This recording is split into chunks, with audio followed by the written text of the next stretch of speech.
Ah yes, the original PlayStation 1. What a classic. Oh, the memories with this bad boy. This is my childhood right here. Finding this takes me back to nostalgia lane.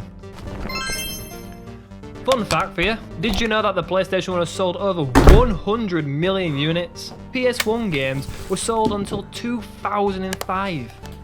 More you know. Holy shit, I still have this. Men in Black the video game. I haven't played it in over a decade. In fact, all I remember about it is I got stuck or something and that's it. I was too young to understand how to play it at the time, so I just gave up and never played it ever again.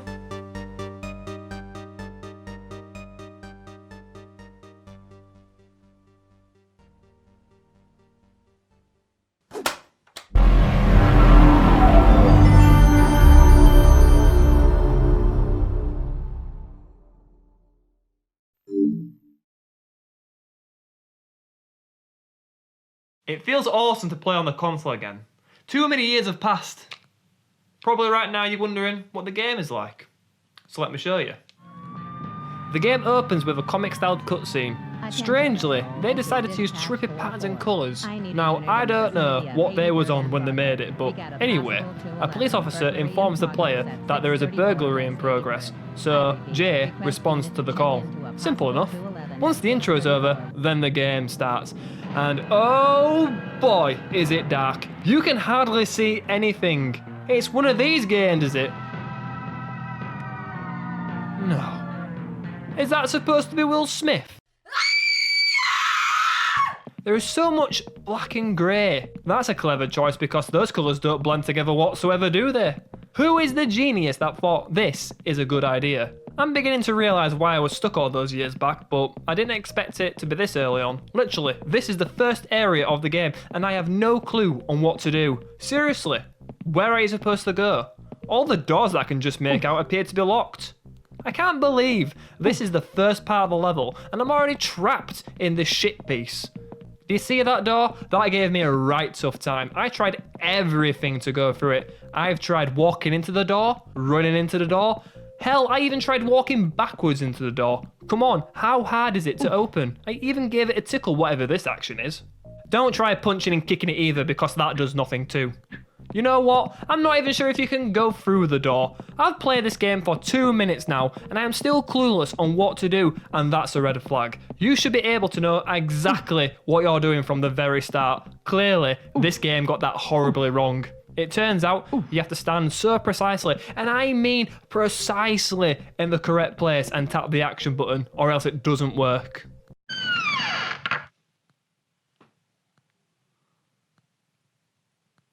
What? In this room, if you go through the left door, you'll see a guy looking out the window. He'll soon turn around and attack you, so whip out your pistol and shoot him down. Or maybe not. If you walk back into the other room, another guy will just magically appear out of thin air. Okay, what is with these controls? The hit detection is garbage. Even the combat is useless. You must be precise when throwing punches. Come on, hit him. Finally. What? It turns out you need to defuse a bomb.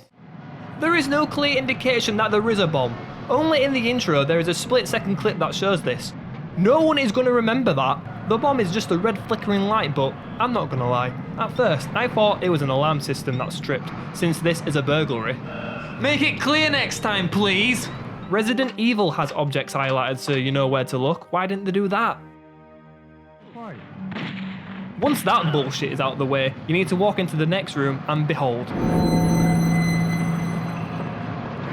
The tedious chase begins. Hey you, free! Come here, you little blue shit. Alrighty then, let's get down there. Really? Come on, get down there. Get fucking down there! Oh, what the hell are you doing? What do? Do you shoot them? Do you jump down? Oh, that's bullshit. Very little effort and consideration was put into this game. The game might as be called Lost. It's like they didn't care. Excuse me one moment. Sorry about that. My package arrived. It serves a purpose, trust me. I think we need to get back to the review. Where were we? To get past this area, you're meant to jump down to the dumpster. Yes. The black pixels right there is a dumpster. It's so dark you can't even make it out. You will need to eat a shit ton of carrots to see that. You know, because carrots supposedly help to see in the dark. Never mind. Anyway, if you thought that was bad, guess what you're supposed to do to get out? Let me give you a moment to think about that.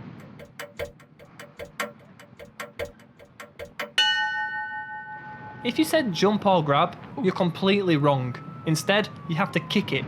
Come on, man. Get me out of here. It stinks. It's just too confusing to play. Like here, you have to climb these boxes to get up onto the roof. So like any normal person would do, you would try to jump on the boxes. Nope, that's way too simple that. They thought they had to make it more challenging, didn't they? Instead, you have to go all the way to the right side of the screen and jump on the furthest box. Yeah, what a brilliant idea! Did they even try? I was looking forward to playing this game so much and now I feel like throwing in the towel already. But stay with me, we'll get through this heap of shit. I promise you that. At the end of the level, you face a boss. It's the alien you've been trying to catch, and most likely, by then, you'll have no ammo. So you'll have to use your trusty fists. The alien isn't too tough if you have some health packs in your inventory. Just spam the kick, that's the only attack that seems to work. Eventually, he'll fall to his arse. Collect the stolen artifact, and Agent K will pop into the scene and invite you to become part of the MIB. Thank the Lord this level is now over. And who the hell are you supposed to be? A friend. So that's level 1. A disappointing poor attempt at a level. It's disgraceful how confusing it really is. It's just so inspired, you know. You can clearly tell that in its game design. It's that bad. It's like looking into a toilet. Yep, that's shit alright. Now, we're at one of the most iconic movie locations ever. The MIB headquarters. It actually feels like I'm playing an MIB game now. It's fantastic to see, but I can't help but notice, where are all the agents? Hello? Did everybody get a sack or something?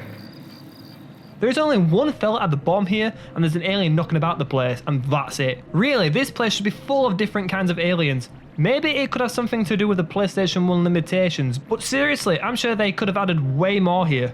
At least Agent J is wearing his iconic shades now. There are 3 levels in this game split into 2 sections. You know what? This is actually a good thing because who'd want to play more? That'd be criminal. Level 2. An Arctic weather station has gone silent, so an agent must report upon its mysterious silence. You can choose from 3 different playable characters. Agent J, Agent K, and Agent L? What? Agent L? That's actually really funny because she's an agent for literally 5 minutes in the movie.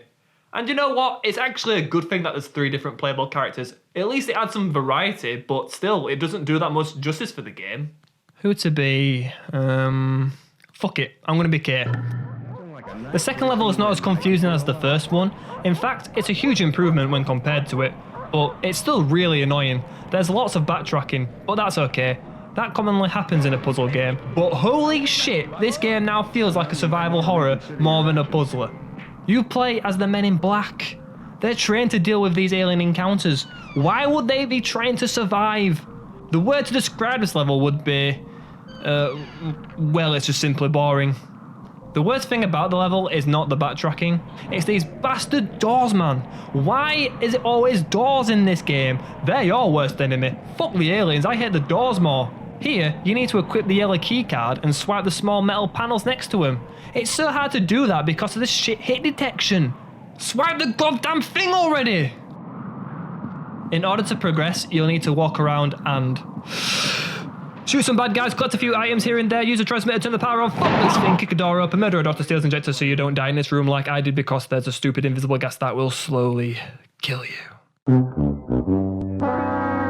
Furthermore, grab the CD from the locker to reboot the computer system. Check the CCTV and on cam 3 you will see a trail in the snow that you will need to follow. And behold, you will fall into an alien ship buried beneath the base. But let me shed some light first, because this is easily the best part of the game. Playing this area feels like a true MIB level. It fits the tone of the movie, and there's actually aliens. Wow, it's like all of a sudden they gave a shit. So here, they did an alright job. There's some good level design. You can actually see the detail because it's not too dark. And, oh, for fuck's sake, man. Doors that are wormholes now. This is nonsense. Just when I thought it couldn't get any worse. Also in this room you can discover what happened to an agent. The good news is I've found the crew. And they're all having a wonderful time. The climax of this level sees the player escaping the ship before it explodes. We have to race against the clock here, but... wait a tick. We don't even get a timer that is displayed. You're joking. They couldn't even give us that. How lazy. How are we supposed to know how much time we have left? Well, that's fantastic game design at its best, isn't it? You don't know if you have to pick up the pace or not.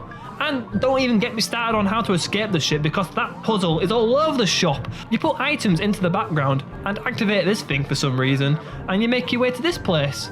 Oh, I pity the poor souls from back in the day who had to replay this section over and over again to solve this puzzle. In the end, you escape and the ship blows up. Whoop-de-fucking-do. Oh yeah, I forgot to mention that there's a shooting gallery, which is completely pointless. You can grab a weapon off the wall before you go on a mission. There's a few guns to choose from, including some that's from the movie, my personal favourite being the noisy cricket. Unfortunately, you can only take one weapon at a time, which sucks, as you need all the ammo you can get. With that being said, let's talk about the shooting gallery itself. It's dull, boring, and this thing has a dick. Moving on. The next level is set in the Amazon, and there's some kind of unregistered alien on the loose. The objective is to seek out some information on the alien to reach the mines. You have to talk to a few people, including this fella. Brothers, does that feel good? What can I say? Old habits die hard. Yeah, take care, Father. Or Yoda, or whatever the hell your name was, insect guy. Hello, darkness, my old friend. Couldn't they think of something else better than that? Yeah, take this, and that, and some of this. I love repeatedly kicking this alien in the face. It must feel the pain that I go through.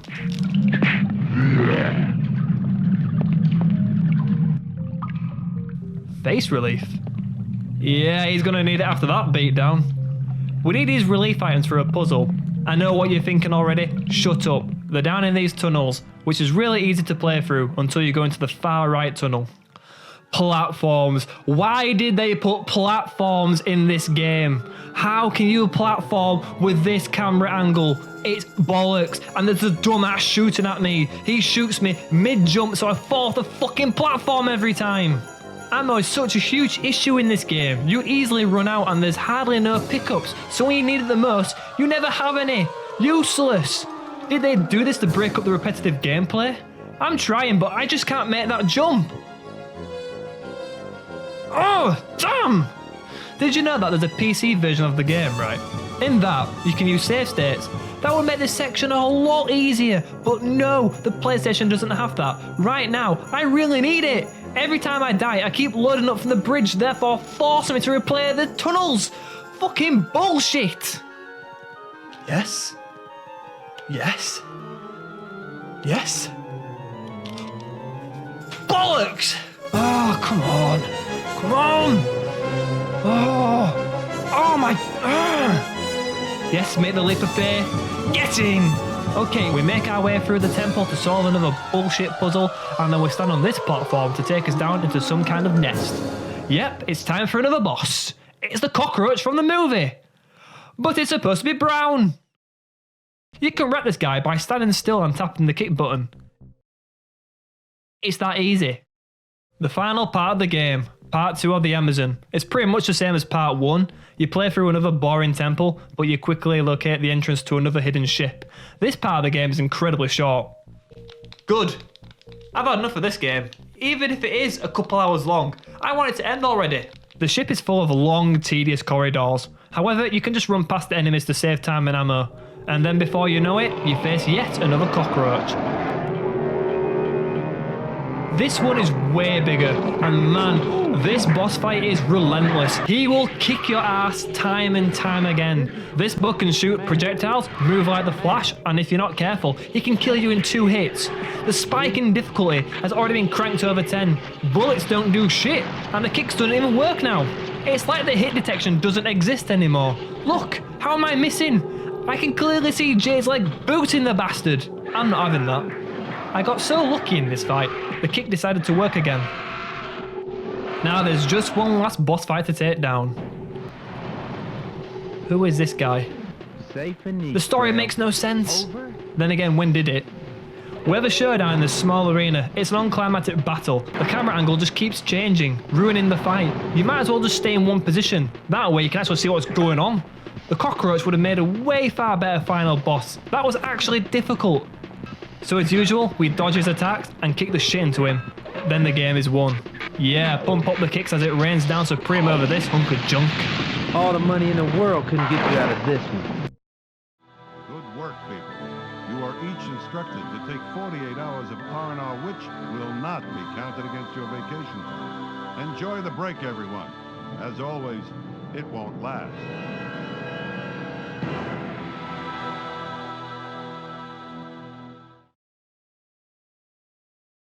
A break? A bloody break? Goddamn straight I need a break. A break far away from this. This game is too dark, too repetitive, and too confusing to play at times. Did they even try? This is such a lousy attempt at a game, and if you're considering playing this cash grab, then play at your own risk.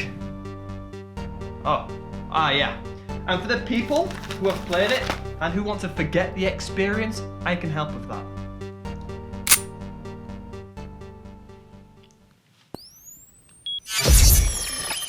Don't bother playing Men in Black the video game. Don't waste your time. Just stick to the movies. Have a good day.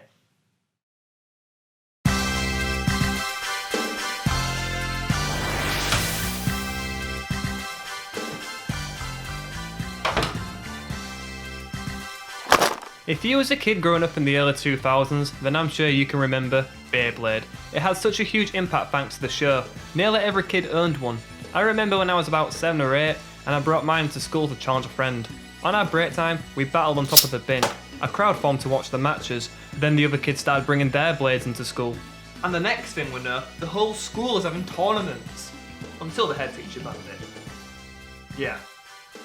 I'm sure you can remember that sad news. You could still play with your friends, but it just wasn't the same as playing in school. And when there was no one to play with, some kids played this. Beyblade Let It Rip for the PS1. I remember going apeshit for this. So, my dad bought me the game, I played it, and oh boy. The game was terrible. At the time, I loved Beyblading too much to hate it, so I even tried to convince myself to like it, but that didn't work. The game was a piece of shit. Let me just show you how bad this game really is.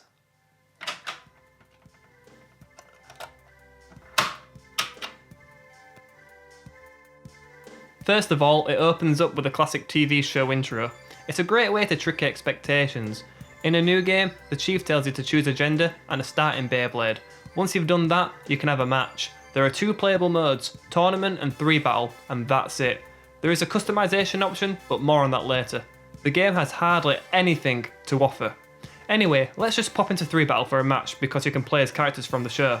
There are 8 different Beybladers to choose from, 9 including your own character. There are no hidden characters to unlock, not even the Dark Bladers are in the game. There is so little variety. Also, each character only has 1 Beyblade. The selling point of the game is the Beyblades. How did they get that wrong? Okay, let's just have a match, shall we? Tyson is my favourite character, so obviously I'm going to pick him. Let's face Kai. He's a fierce competitor.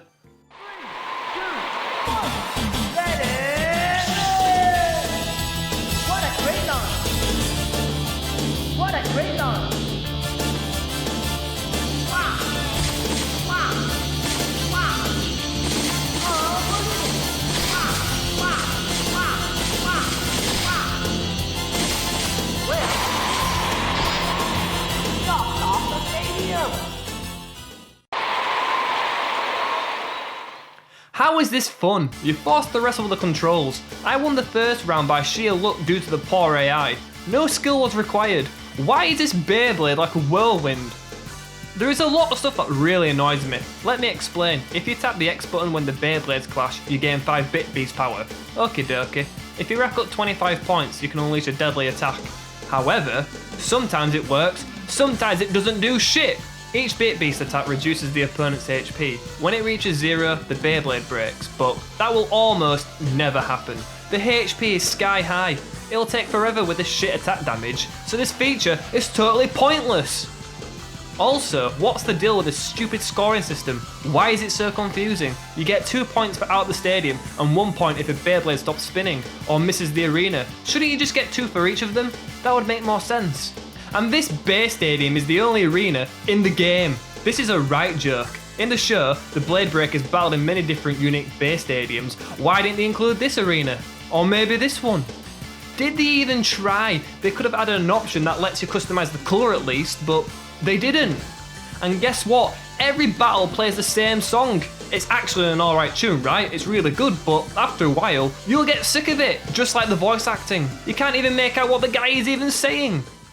Players, are you done with your final adjustment? You know what? You're probably just best off muting the telly. Players, are you... There we go. I guess the only good thing going for this game is the graphics. They're amazing. It's really good for its time and it blew me away when I was younger. I can't really think of anything else positive to say. So, let's move on. In tournament mode, your character has entered the championship battles. There is a total of 7 matches, making this a rather short story, if you can even call it that. In the first few rounds, you face generic Beyblades at random. Their names are Blader A, B or C.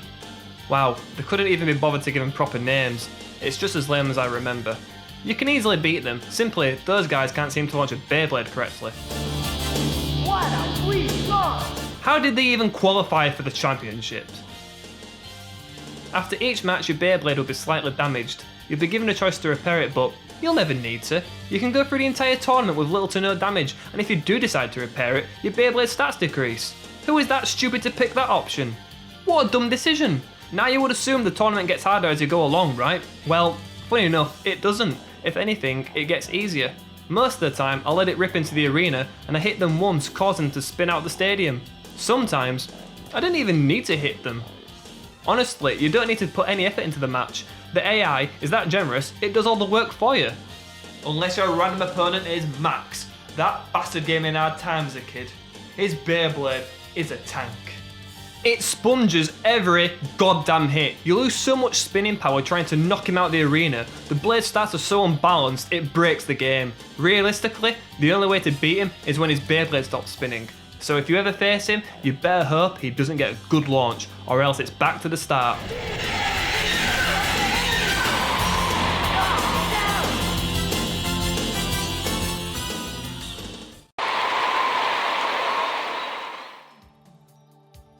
In the finals, we take on Robert. He's the one with the big ass Beyblade. His blade's so big, it takes up half the stadium.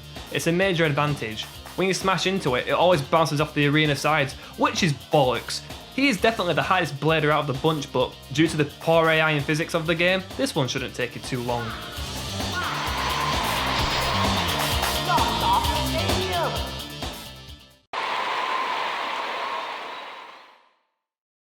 And there you go. In about half an hour, you are now the new, undeserving Beyblade champion. Okay, I did it. I'm the champion. I'm the best of the best. So what's the reward for being the #1 Beyblader in the world? So what's the prize? What is it? It's a weight disc. What? What a stupid prize! The weight disc in the starting Beyblade is better than the prize. This is bollocks, man! The only reason to play tournament mode is to win new parts. You can use these parts in customization mode.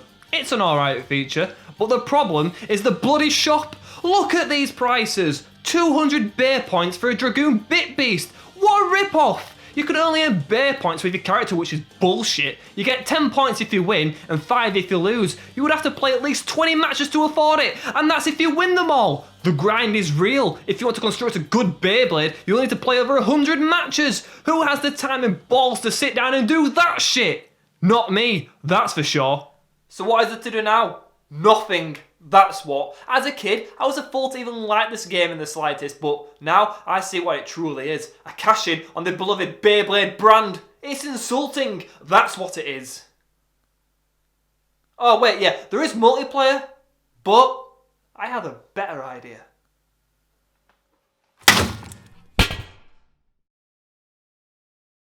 Who remembers this guy, Rayman? Loved by many, this odd-looking fella first appeared in a critically acclaimed, self-titled game, which spawned sequel after sequel. Today, I'm tingling with nostalgia, so we're going to go back to where it all began with the first PlayStation game. Just by looking at the cover, some might say that this looks like a girl's game. Well, I beg to differ. Yes, you could say the art style is rather adorable, but don't let it fool you, because most people remember Rayman as a platforming nightmare. It was developed and released by Ubisoft for the Atari Jaguar in 1995, which we do not speak about. We remember it simply for the PlayStation 1. End of story. I've never completed this game growing up, but now I'm much older. I'm an experienced, hardcore gamer. So, is it still hard all these years later? Let's find out. Firstly, the game opens up with a cutscene. This animated intro looks outstanding for its time. It's very promising. A strange wizard bloke tells us what's going on in Rayman's world, and he informs us about the Great Protoon, which is a ball of energy that does... well, listen for yourself. The Great Protoon provides and maintains the harmony and balance in the world. Whatever that means. So on one fateful day, some guy called Mr. Dark turns up and... Wait, what? What's his name again? The evil Mr. Dark. That could be possibly the lamest name of a villain I've ever heard in my entire life. Well, it could have been worse. He could have been named Mr. Bad. Or simply just arsehole. So what does Mr. Dark do when he turns up? Well, he steals the Great Protoon and defeats a fairy. So basically, everything goes to complete shit and it's Rayman to the rescue. The goal of the game is to travel through 6 different worlds, each containing 3 or 4 levels. The objective in each level is clear: get from point A to point B. Point B being the end of the level, of course. There will be a sign with an exclamation mark on it. All you got to do is walk up to it to complete the stage. Yeah! That never gets old. Along the way, we can collect these blue orbs. They're called tings. If you collect 100 tings, you can earn an extra life. You can use tings to pay the magician. He's hidden away in the level somewhere, but when you find him, you can give him 10 tingity ting tings to enter a bonus stage for a chance to earn another life. Bonus stages? That's great! But there's just one problem. They're all way too hard. There is barely enough time to complete the objective. I only just managed to do this with a second to spare. Perfect? Yeah, perfect indeed. You literally have to play to perfection or else you're never going to make it. It's absurd. Also, we can pick up these red orbs. They're simply called power. Oh, did they even try to think of a good name? You know what? Forget it. They give you extra hit points, which is always good as you'll soon be needing them.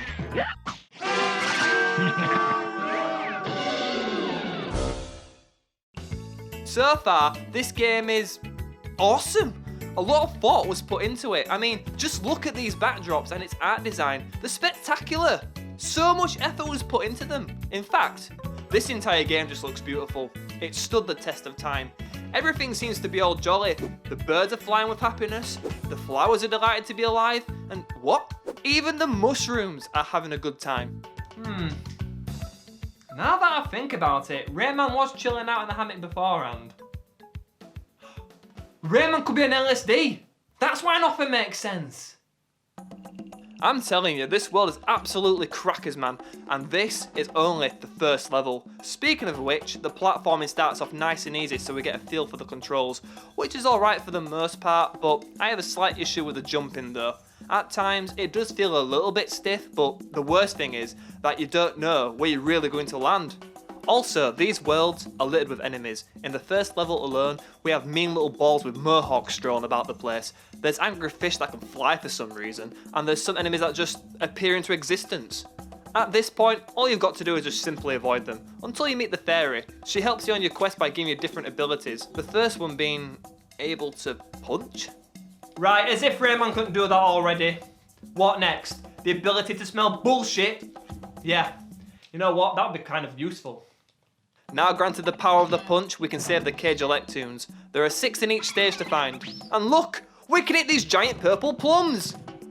But it seems as though they never go where you really want it to. Go on, get over there! Damn it!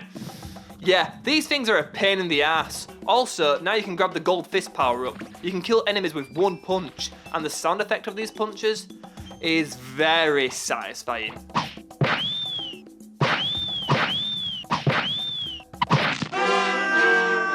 In no time, you'll face the first boss, a mosquito with eyes too big for its head, if it even has one. This can be tricky if you don't know the pattern, but it's easy to pick up. All you've got to do is avoid its attacks and chin the bitch right between the eyes. Do that a few times and the fight is over, and it's as simple as that. So far, everything seems too easy. It's pretty straightforward. But then again, the first few levels acts more like a tutorial, so you can get to grips with things like I've already mentioned. Things actually start to kick off when we encounter the fairy for a second time. She will give you a second ability, the ability to hang, which is more useful than you think.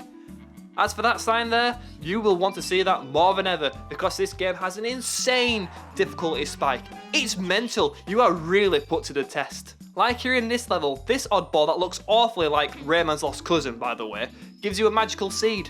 As soon as you plant it, a flood occurs. It's constantly rising from the bottom of the screen, so you need to keep planting seeds as quick as you can to get higher and avoid drowning.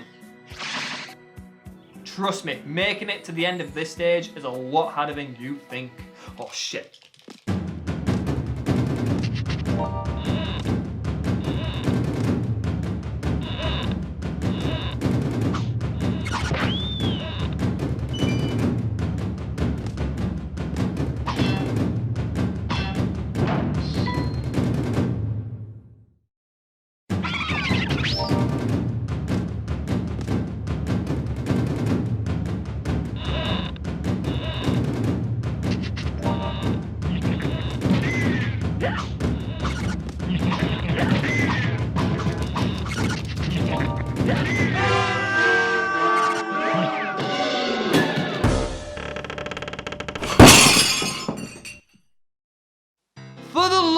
God, I can't do this. The pillock with the gun always kills me at the end. He doesn't die.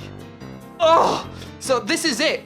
The nightmare has begun. I'm losing lives left, right and centre. But never mind that bollocks. If you don't have the golden fist power up, you're pretty much fucked. What? You only get 5 continues, then it's game over. Wow. Now, I see why this game is rock solid. You get 4 lives per continue, so that means you have a total of 16 lives, and that's not including any lives picked up along the way. Sure, this game is generous by letting you find a few at the start, but if you're not careful, you can burn through them all in a matter of minutes. This is only just the first world, and to think this game was aimed at kids.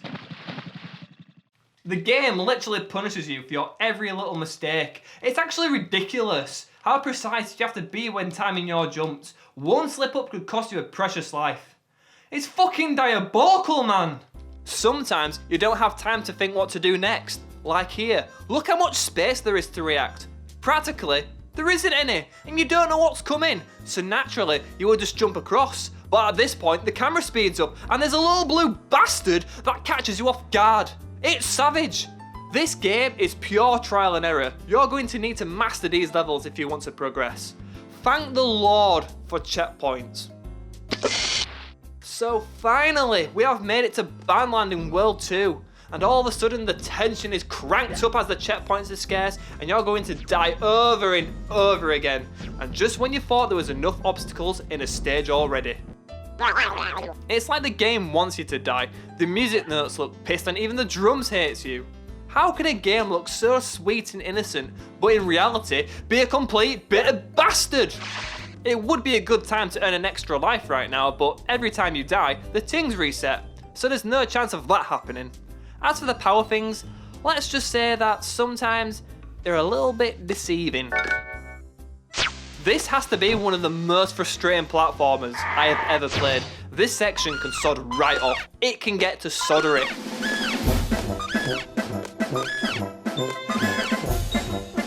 Back and forth on these slippery shit slopes. Go and toot your trumpet somewhere else. Because this game is frustrating, it doesn't mean it's bad. How the fuck is that fair? It was off screen! I bet this made many kids cry. At times, Rayman is just outrageously unfair. It doesn't hold back, it throws everything at you. Now, I'm not saying it's a bad game for that one reason. I'm just saying you need to play like you're some kind of god. Now, I'm sure if someone had sheer willpower and determination, they could beat the game. But for those who don't want to endure the pain, there's always cheats. You can use a password to unlock every level in the game, and it gives you 99 lives, which is definitely needed. But the difficulty is so cruel, I don't think 99 lives is even enough. And remember when I said you can free the Cage Electoons? Guess what? You need to find them all in order to access the final level. Again, how is anyone supposed to make it this far? Like me, you would be lucky to make it to Banland before you sack it off. Let's quickly have a look in the later game to see if things are even harder.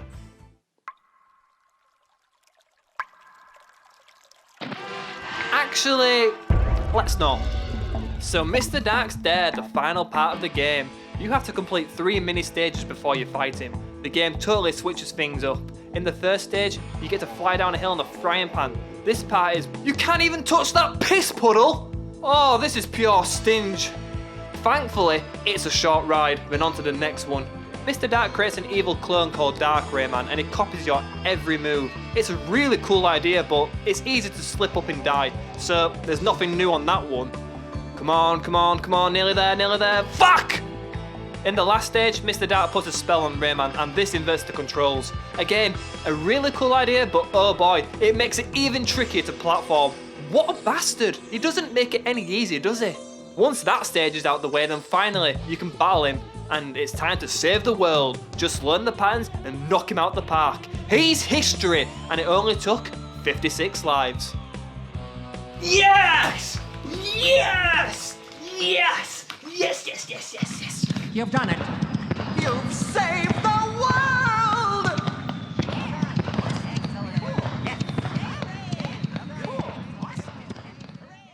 So there you go, that's Rayman for the PlayStation 1. In the end, I love this game. It's a classic. It's an instant classic.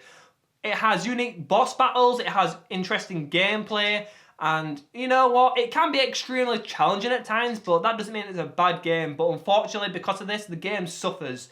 It becomes less fun and more aggravating the more you play. And the amount of lives that you get, it's just cruel. You end up stuck and end up restarting all the time.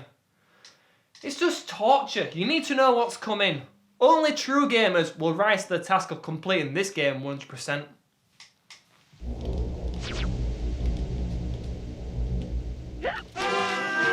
Fuck!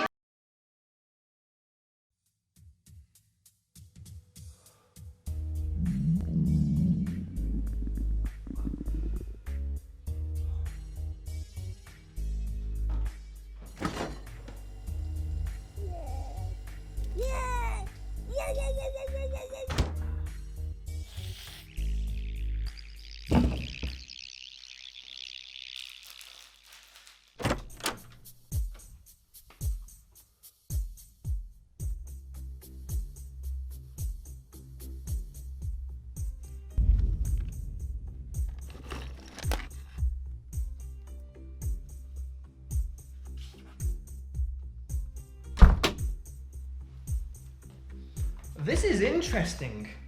I've never seen this game before, and I don't even remember buying the thing. Spider. What absurd shit is this? It's got a gun for a leg.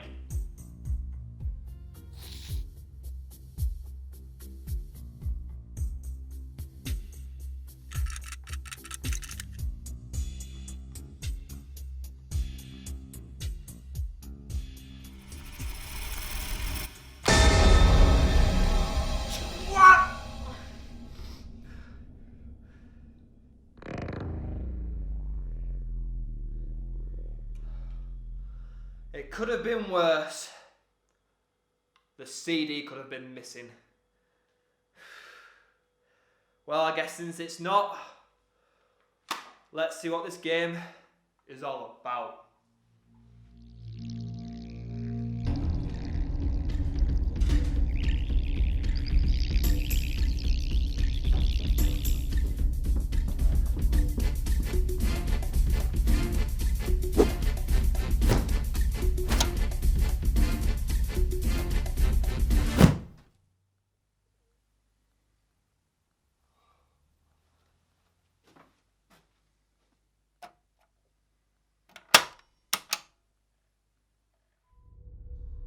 So Spider begins with a cutscene like most games do. There's a scientist in a lab called Microtech and he's pissing about with a spider. He's trying to link his brain to it so he can fork control it. More than likely it's for military purposes, like secret stealth missions.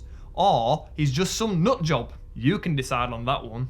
Anyway, someone wants to steal his tech. The scientist executes a mind-link program and all of a sudden some goon bursts into the room and shoots the poor bastard. I mean, what awful timing is that? Also, I thought the plan was to steal his tech, not destroy it, and it gets worse. The goon kidnaps him. It's just not his day, is it? In the aftermath, we see the spider roam free along with all the other bug experiments, but here's the catch. The spider is still mind-linked to the scientist. Yeah, I get it. So it's up to us, the player, to rescue ourselves. Yeah, I guess that makes sense, but what the fuck were they smoking when they came up with that idea? Here we are, the first level, and... oh, I already have an issue with it. Why is it when you stick to the wall, you can't pick up the collectibles? Oh wait, you have to jump off? Why did they do this? It's a piss take. Why can't you just crawl through them? It would be a lot simpler. For some strange reason, there's an odd graphical glitch with the spider. It isn't displaying properly, but not to worry, if you press the starter button, you can have a closer look. So as you can see, this is a 2D side-scroller in a 3D environment. The gameplay is pretty straightforward. You scurry around and jump through the level, avoiding hazards and other creatures. The controls is okay too. It's responsive. The spider acts like a spider's supposed to. It crawls, it sticks to walls, it hangs on webs. You get the idea. While crawling around, you can pick up DNA, or shall I say jump for it. If you collect 100 DNA, you'll get an extra life, or you can just find one. There's a few of these hidden in plain sight. Also, when you die, you get to keep the DNA too. It sounds good, right? You don't lose it, the gameplay throws plenty at you. However, it's pointless because you see, it's one of those die and do it all again kind of games. There's no checkpoints, it's nonsense. Couldn't they be bothered to throw in at least one?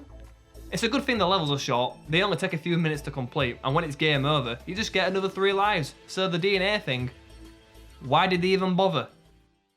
So far, Spider is okay.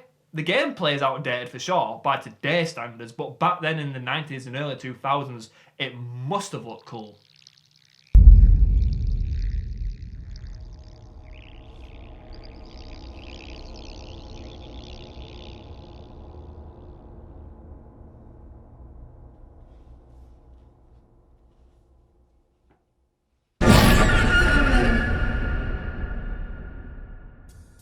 So like I said, this game is alright, but the huge problem with it is the absence of checkpoints.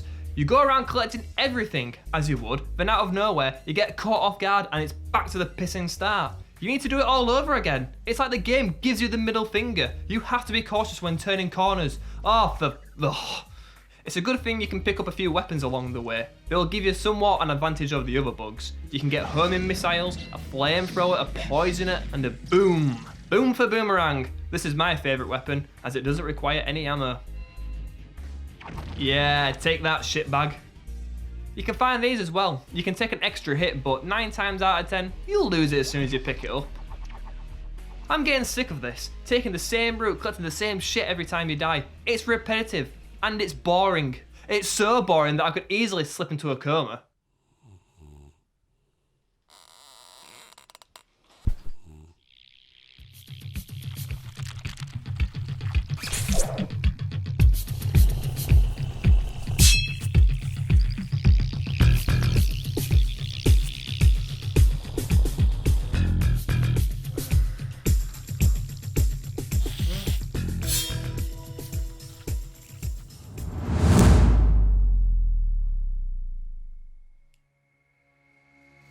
Shit bricks! That's the exit. Yeah, this is the exit point, a green ball thingy. It's what we need to look for to finish the level, but on the other hand, it's hard to do so because each level is like a bloody maze. You don't know where you're going half the time. A map to look at would have been nice right now, but no, we don't get one. And if you want to advance through the story, you need to hit a certain number of exit points. That's right, Sherlock. Some levels has more than one. You'll need to go back and replay them. Just when I thought this game couldn't get any more tedious, it throws a shite curveball like this. I think they was trying to add some replayability here, but I've replayed the lab so many times now, I don't think I need to play the bastard anymore. So 2 weeks later, we're now in a factory. We jump over boxes, avoid heavy machinery and ride conveyor belts. The levels are imaginative, I'll give them that, but they're just annoying. Like I said, you have to know what's coming. Once you've completed the factory, then it's a boss fight. And it's so uninspired. You have to crawl around in a circle for the entire fight. It's starting to make me feel dizzy. Did they honestly thought, yes, this is what the players will find fun? The result is that it's stupidly tiresome. Where's the boss's health bar anyway? I want this fight to be over with. Actually, I don't think there is one. How did they forget to include that? All you can do is slash the claw when you get the chance and hope the fight ends. Next, we make our way through to the city. There's not much to say here besides, the game is still hard as shit. I do like this part level though, probably because the level design reminds me of Upstream from the first Crash Bandicoot game. Can you see the similarities? I'll tell you what I can see. Checkpoints! After the city, we roam around in the museum. But can someone tell me why there is an active volcano? Who in the right frame of mind would put one of them up for display? I'm not joking, look, it's simply called Volcano. Come on, make it of the lava. Oh, piss off! I can't describe the frustration I am feeling right now. The shield always wears off right before you get to the exit. And by the way, this is quite a long level. It takes quite a bit of time to get to this point. Come on this time. I'm gonna do it. I'm gonna jump for it. All that effort for fuck all! Look, I don't have a problem with a challenging game, but when it does that to you, you know it's a load of bollocks. It's like the game lures you in, making you believe that you're going to make the jump, but then out of nowhere, you die in the lava for the 100th time. You start to feel the burn for real, but it's on the inside, and you have to accept the fact you have to play the entire level again just for another crack at it. What a load of shit. The museum has a boss too, but what is this? What is this monstrosity? It looks like a dangling turd. The problem with this fight is that it's way too easy. There's only one attack pattern. He either swings to the left or to the right. There's no cheap shots. You just jump over the projectiles and throw the boomerang. This is as good as it gets. Did they even try to make this boss fight challenging? The only challenging thing about it is trying to cope with the boredom. How many hits does this piece of shit need to take?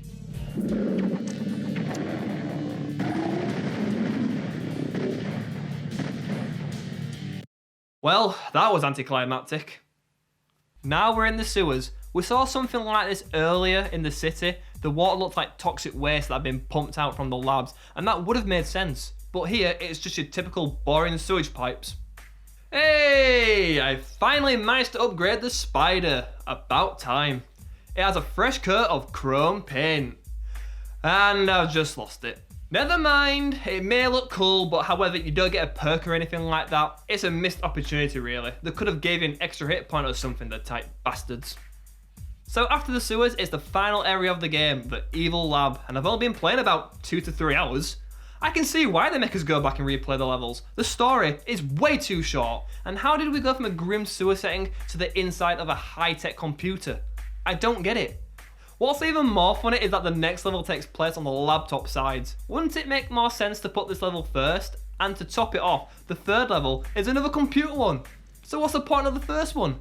Did you see that? There's a sneaky bug at the exit. If I didn't have an extra hit point, I would have died and started at the beginning again. Not this time, because we have made it to the final boss of the game. Who's the arsehole who's trying to steal the mindlink tech? Who is it? Let's finish this.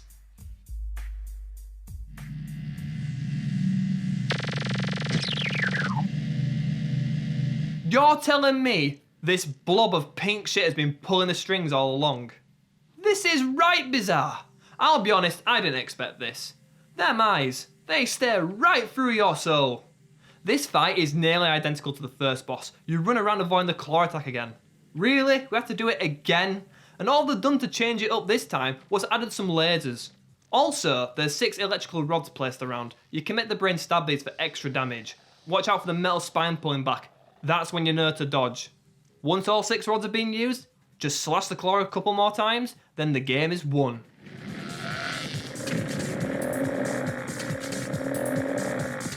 A cutscene plays and we see the spider free the scientist and he merely escapes as the building explodes.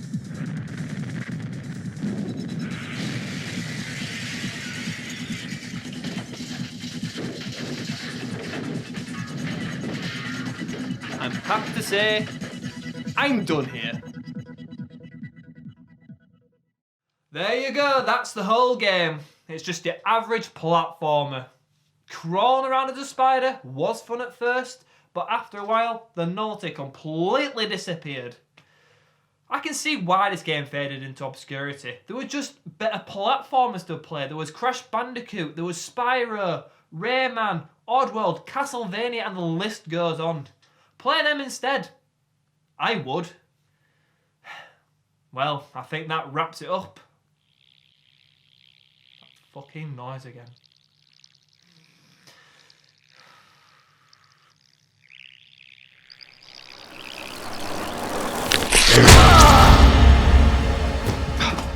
Fucking hate spiders.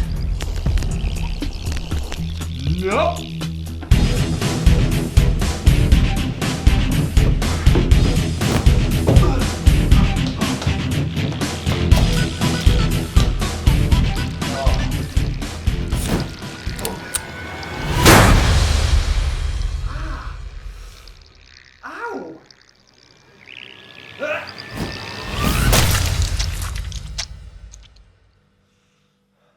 Stay away from anything with 8 legs.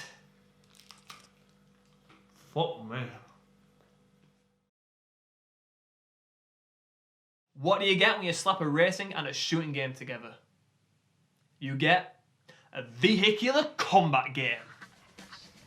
The vehicular combat genre was booming in the late 90s, thanks mainly to the Twisted Metal games. The series sparked a flame, it brought something new that was fun and engaging. Controlling a vehicle and battling your competitors with machine guns and rockets was absolute carnage. There were other great games alike on the PlayStation such as Destruction Derby, Vigilante 8, and Rogue Trip Vacation 2012. These are all great games with enjoyable combat, but then there's Star Wars Demolition. This ain't fucking one of them. When this game was released, Star Wars, one of the greatest franchises of all time, was at another high point. The Phantom Menace just hit the cinema screens. Every kid was watching Star Wars, and most kids wanted to play Star Wars video games. So a vehicular combat game would have been a no-brainer, especially with all the characters and ships used in the movies. It should have been easy. But they got it wrong. If you're a fan, your eyes can deceive you. Don't trust them because this game is shocking. One look at Boba Fett here on the front cover and you'll want to buy this game. And most likely, you did. Only to arrive home and have your night ruined. The game is extremely disappointing. They screwed it up big time. Holy shit! A Jawa! You better not be stealing my shit. So, I guess you're here to witness this disappointing game. Alright then, come sit down, you're just in time.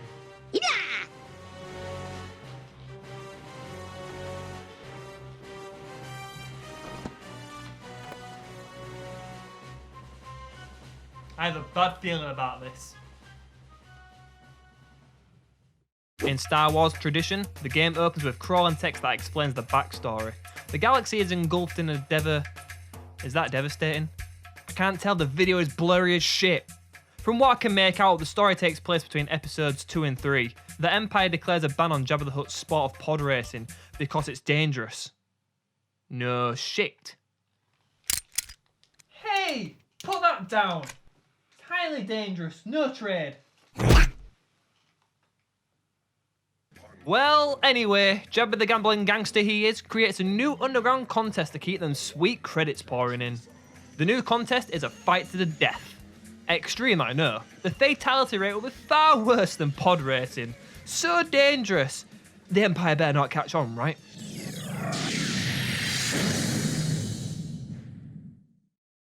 Once the intro ends, we fly through to the main menu in Jabba's palace, which is really cool. I like how the camera pans around and we see familiar faces, including the Cantina band.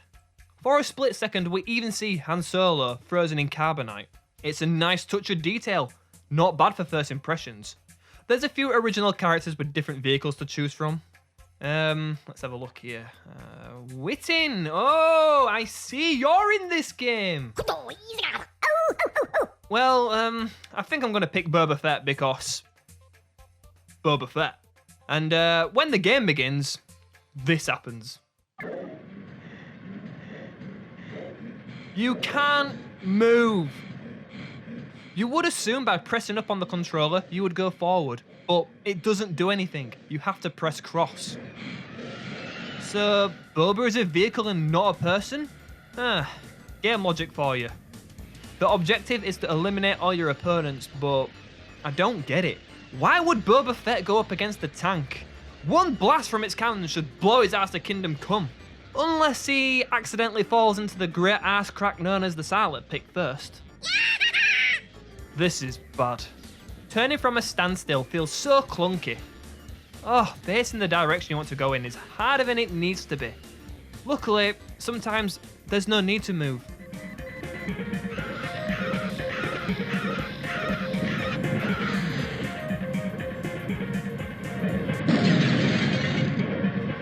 Every character has the same primary laser attack, and it's pathetic. It does very little damage, but there is a good thing about it. You can charge it up for a special attack and it will devastate your opponent. Ah, that's right, eat defeat. Well, that was shit. Do you want to play the next few games? Yeah, just remember, the crossbone's to go.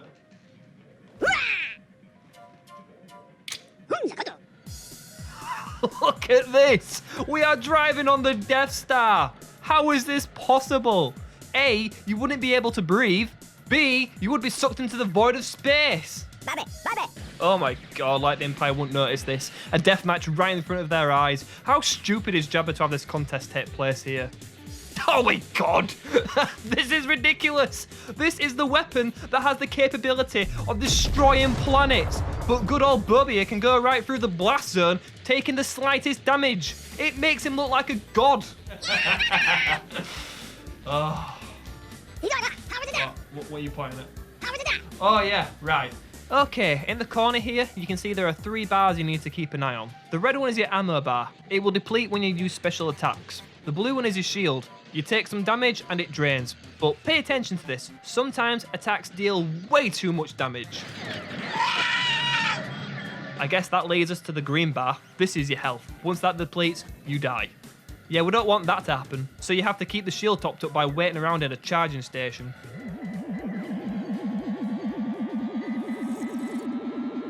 You know what? I bet it's like reducing the sandcrawler waiting around like this.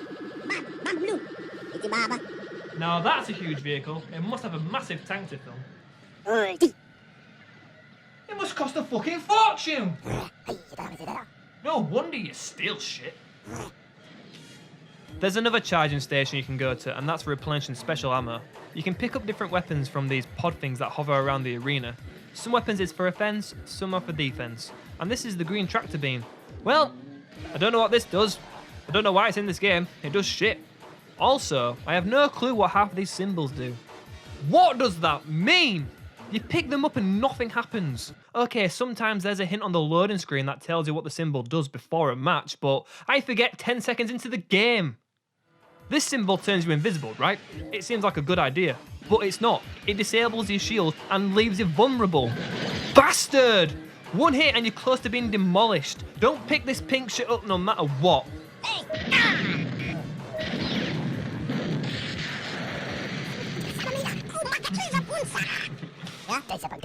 What else is there to do? Let me show you. Very much. There are 4 single-player modes to choose from. Battle is the mode we have just played. You verse 4 players of your choice and you get to pick the arena.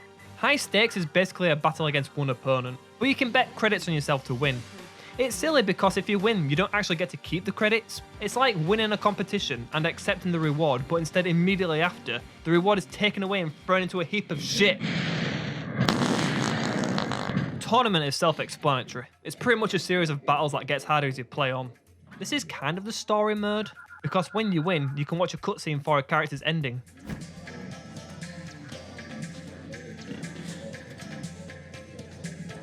So what, he won a pint? That he cannot drink? He's a Mandalorian! He can't take off the helmet! This reward is an insult! Oh, he shouldn't even bother joining the contest. So that leaves us with the last game mode, Hunt a Droid, and it's what you'd expect. You hunt droids. The goal is to destroy as many droids as you can within a time limit. There's no reward for playing it though, it just exists to change up the gameplay as every mode is basically the same. Oh, piss off, how does that even work? Well, anyway, here's a sweet bonus fact to end the review. In the preferences menu, if you hold L1 and R1 at the same time, you can input cheat codes. If you input Gungan Hunt with no spaces, it will turn the Imperial droids in Hunt a Droid mode into Jar Jars. And look what they have done to the Gungan. They've turned him into Dumbo, but on crack. It's like the makers of the game was aware that Jar Jar Binks angered the fans. Therefore, they put this little secret in the game so you can vent your frustrations. But I kind of feel a bit bad for them. They just run away helplessly saying, Misa's sorry. Misa's sorry.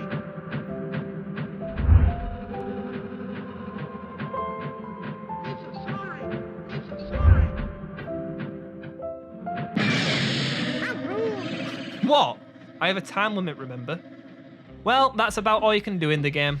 I guess you can repeatedly play the tournament mode to unlock new characters and vehicles, but once you've done that with each character, there's no reason to keep playing, and that's if you made it to that point. You'd be probably burnt out from the repetitive button mashing gameplay in the same arenas. But hey, it's Star Wars. You might have a soft spot for it. You might come back to this game time to time because you're a fan of the movies, or simply the game is pure nostalgia. But at the end of the day, it just isn't a great vehicular combat game. We love it anyway because it's Star Wars. Ain't that right, Wittin?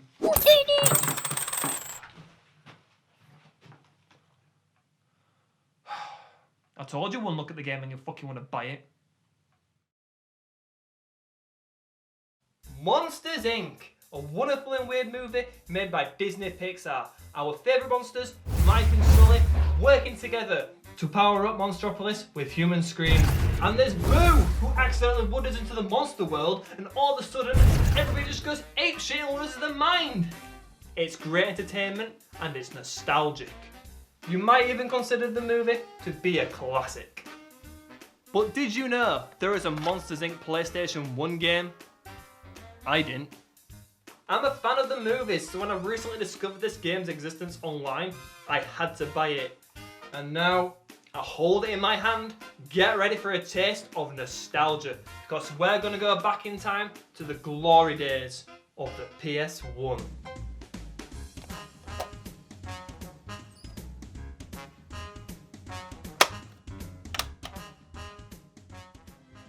So once you've popped the disc in, the game opens up on Scare Island with Mike and Jesus Christ! What have they done to you?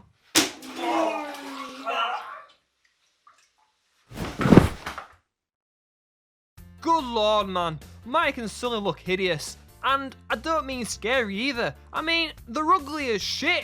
I get this game came out during the infancy of 3D gaming, but they didn't even try.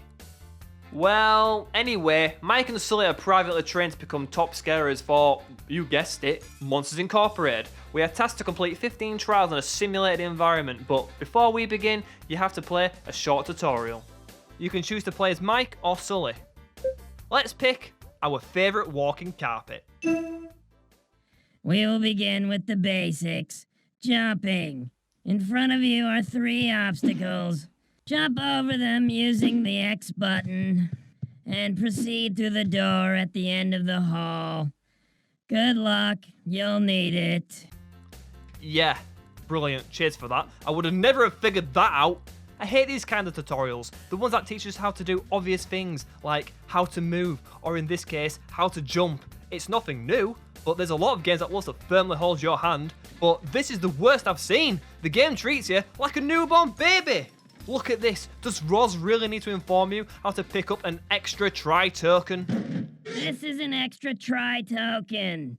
Picking it up will give you another try. Walk into it to pick it up, then proceed through the door at the end of the corridor. Why? Why do we need to do that? We can figure it out for ourselves. We have a brain. The objective in each level is to scare at least 5 of these robotic children, which are called nerves, by the way. To scare a nerve, you have to build up your fright meter by collecting these cans of ooze. Yeah, do you remember Sully in the movie slurping on a variety of snotty-ass ooze drinks before scaring a child? So as you can see in the corner here, the various colours on the fright meter represent the nerves you can scare. By collecting enough ooze cans, you'll be able to scare the corresponding coloured nerve by mindlessly mashing the button prompted on screen. Yep, real exciting. When the nerves shit their pants, you can finish them off with a cracker of a scare by tapping the cross button. Scaring 5 nerves in a level awards you with a bronze medal, which is required to progress, as I've already mentioned. Collecting 10 monster tokens on top of that awards you with a silver medal. And finally, scaring all the remaining nerves grants you the gold medal. So as you can tell, this is one big ooze collectathon. After you've learned the basics, you'll be greeted by Mr. Waternews. He gives us the task of completing 3 different training grounds. There's urban, desert, and the Arctic. So starting off with the urban district, here is level 1, and it's just as I feared.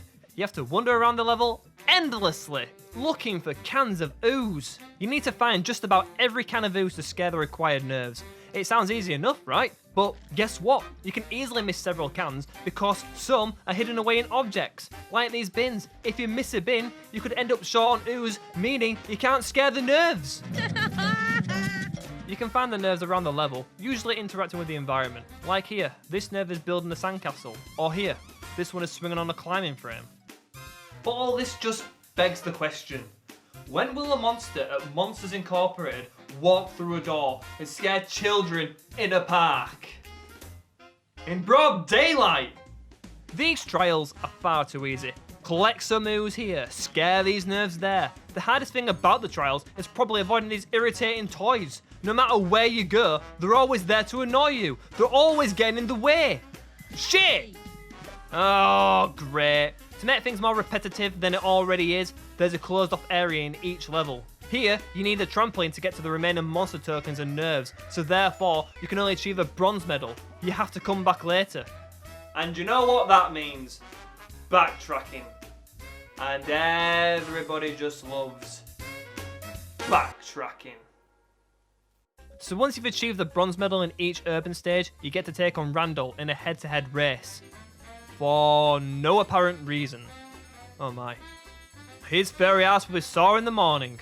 I don't know why it's a race, but it's straightforward. Collect enough tokens and win. It's easy, but unnecessary.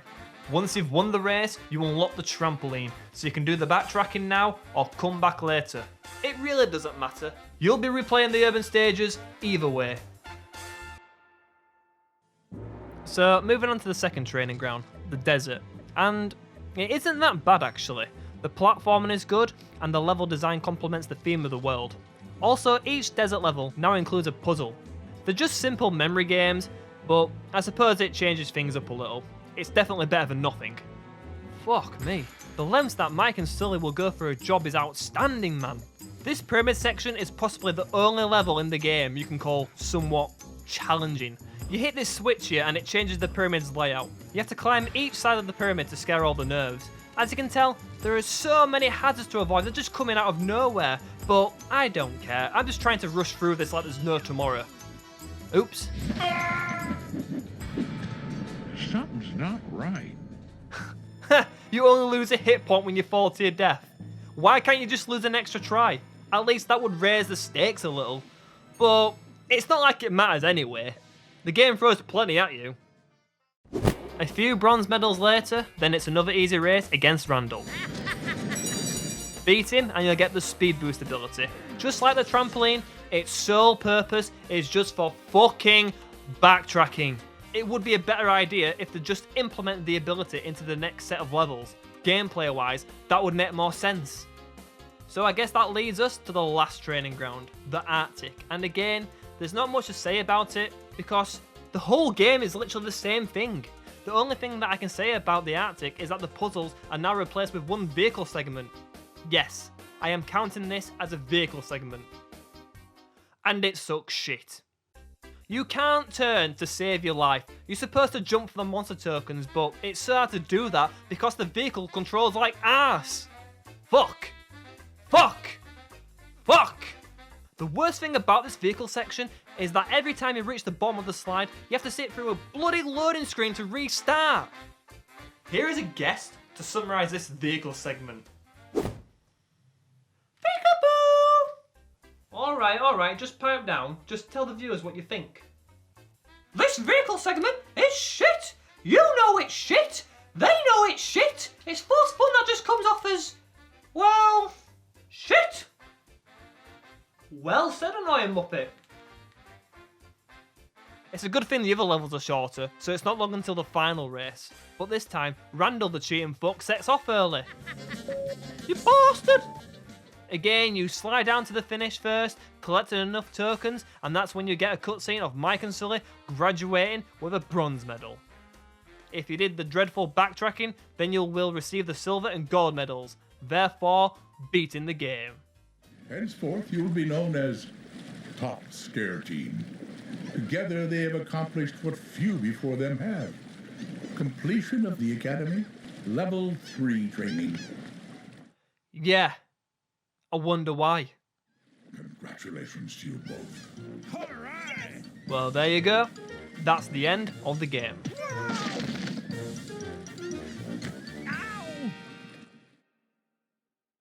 For such a short game, it sure is tedious as hell.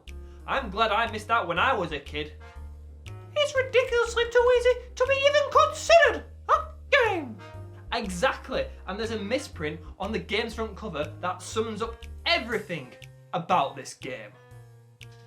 It says here, for ages 3 and over, but it was meant to say 3 and under. Now, how do I detach my hand from your Muppet poop chute?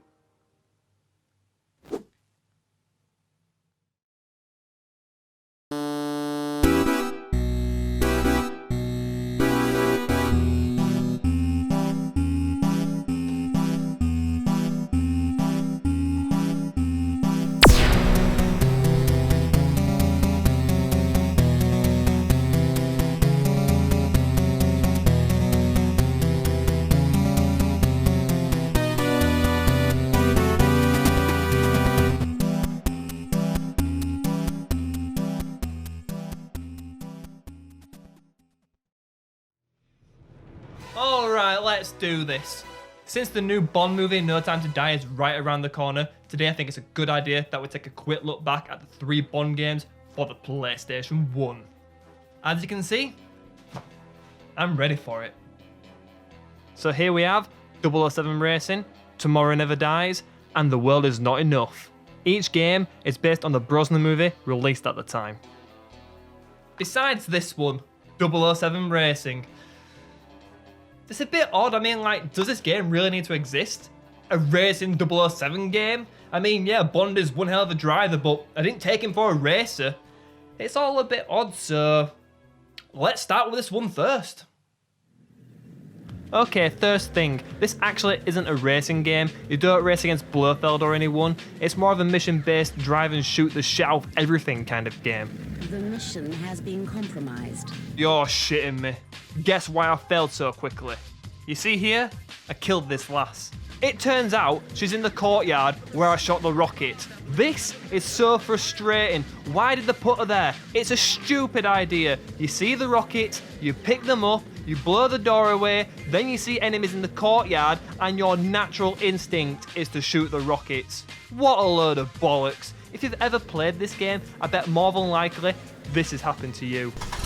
To get the shit pot stirring, there's other weapons you can pick up like smoke screens and mines, but every time you do that, it automatically switches to that weapon, making it the default one. It's so annoying. You could be like in the middle of a fight and accidentally pick up the smoke screen or something, and you don't have time to switch your weapon back. You're going to get hit. Also, it doesn't help that you take splash damage when using weapons. Sometimes the damage is unavoidable. The AI will just stupidly ram you up the arse. And if you're using rockets, you could lose insane chunks of health. I mean, what the hell? It's ridiculous. Oh, I don't give a shit. I'm still pissed off from the first fail screen. The only tactic you need to know when battling other vehicles is just to stay far away from them and let the rockets do the job. Once you've played one mission, you've played them all, as they're pretty much the same thing. You stay behind the wheel and shoot at vehicles. Now, there is a few odd missions that requires you to drive to places within a time limit, and there's others where you need to use the gadgets, but they just purely exist for the gimmick. How can they call this game 007 Racing? There's not a single race. The closest thing to a race in the entire game is this mission here. You're up against an assassin in a mad dash to a cliff's edge. The first person to reach the end of the track gets a parachute and flies to safety. The loser loses control of their car and drives right off the edge of the cliff and plummets to their fiery death. I admit, this race is... this mission is quite fun. Okay, we've talked about the gameplay and the missions. Now let's quickly talk about the selling point of the game. The Bond cars. Yes, we can drive a few cars from the Bond movies, mainly the BMW cars from the Brosnan era. He was the current Bond at the time, so it makes sense. Sadly, the graphics of these cars hasn't aged very well whatsoever. But you know what, it's what you'd expect for an average PlayStation game. Each car mostly controls the same. Sometimes you actually feel like James Bond, and sometimes the handling is downright abysmal. It's really annoying every time you accidentally crash into something too. You constantly get mocked for it, and I mean every single time. Stay alert, 007. The car was never intended to sustain direct grenade impacts. Sometimes I swear you enjoy raising my blood pressure, 007. Do be careful, 007. Their paint is incredibly hard to find. Well, I'll tell you what's not incredibly hard to find. The speech volume in the pause menu. You might want to join in here and move the slider this way. All jokes aside, I wouldn't say 007 Racing is a terrible game, but it's certainly not a good game either. I'd say it's just below average, and nowadays you can get this game for like a couple of quid or something, so if you're a Bond fan, I guess it's worth it for that price. Next game, Tomorrow Never Dies.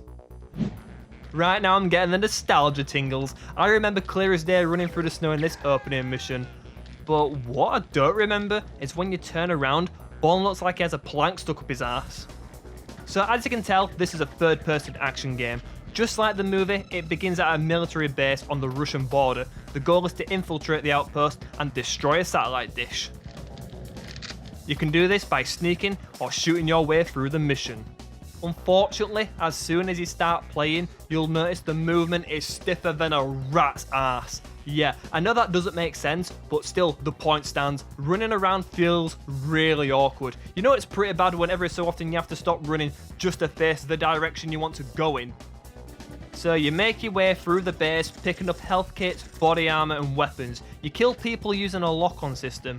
Yeah, it's outdated, but it works. I've played worse games with awkward targeting. This one ain't that bad. I can't say the same thing for the 3-aim though. Yeah, you can 3-aim in this game, and by God is it slow to aim effectively. What? I shot him in the dick! With a sniper! How on earth is he still standing?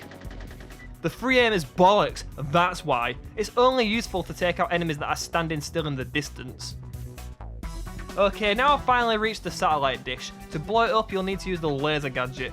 And once you've done that, a British jet flies over and drops a missile on it. Then suddenly, the reinforcements arrive. Once you've annihilated them, the getaway plan in classic Bond fashion is to ski down the mountainside. I would say this is a good mission, but I can't because of these bastard enemies, man. They're proper irritating. They just jab you in the ass repeatedly, and it seems numbnuts here can't do anything about it. They nudge and slow you down, they trap you against the walls, they poke you into trees, they're just a royal pain, and it ruins the action. Thankfully, this part is only a few minutes long. Okay, that's the first mission over with, and already I can easily say that this game is a lot more enjoyable than 007 Racing. And guess what? There's a mission later on where you get to drive your car. Yeah, you heard me. There's a mission where you can get into your car and drive. Automatically, this makes the game superior to 007 Racing. It's funny because Tomorrow Never Dies is a third-person shooter, and yet the graphics of the car is better, the handling is smoother, you can easily lock onto enemy vehicles, and you don't take stupid splash damage from the rockets. This mission is awesome. I'd rather repeatedly play this one mission for eternity than play 007 Racing. Now that is saying something. You know what? Besides the skiing and awkward movement, this game is actually good. I found myself having a lot of fun at times, mostly in the action-packed missions. Like this one, you get to play as Whale in and take on a chopper, which is really cool. However, I can sort of see why this game might come as a slap in the face to fans. Fans of James Bond who owned a PlayStation was mainly expecting a GoldenEye standard game, and Tomorrow Never Dies could never deliver that experience. For that reason, alongside the new third-person perspective and stiff movement, the game is often seen in a bad light.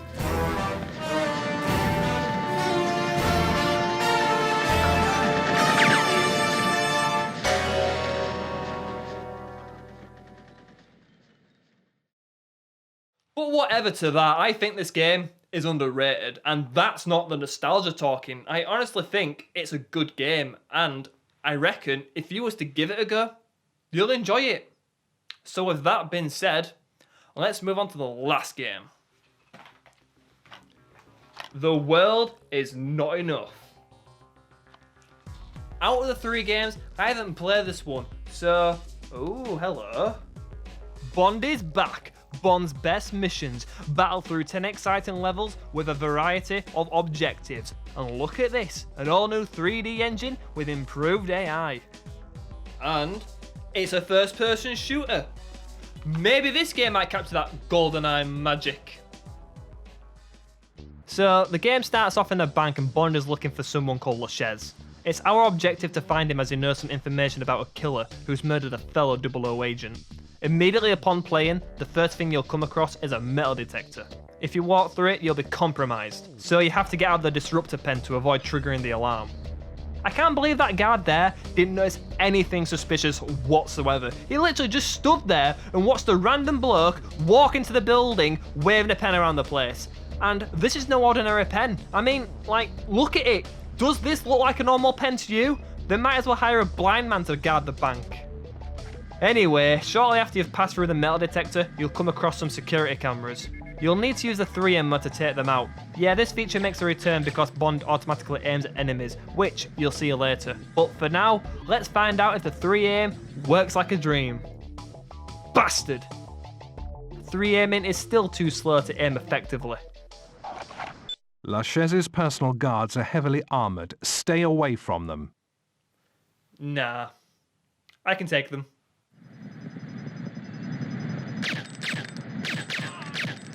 Well, that was easy. That must have been some shit armour.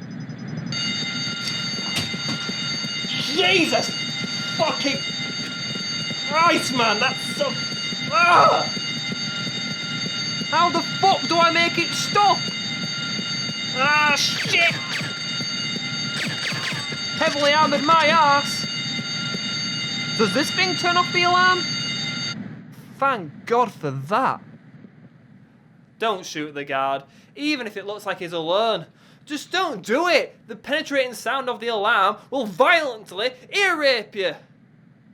Yeah, Agent R forgot to mention that during the phone call, didn't he? Alright, back to the game. I finally found where Lashez was hiding, and now I can't stop staring at his hands. Or are they stubs? I can't tell. In any case, staying true to the movie, he is killed just before revealing the killer's name. Alright, picked up the briefcase. Now what? Escape. Okay. How do we do that then? The window?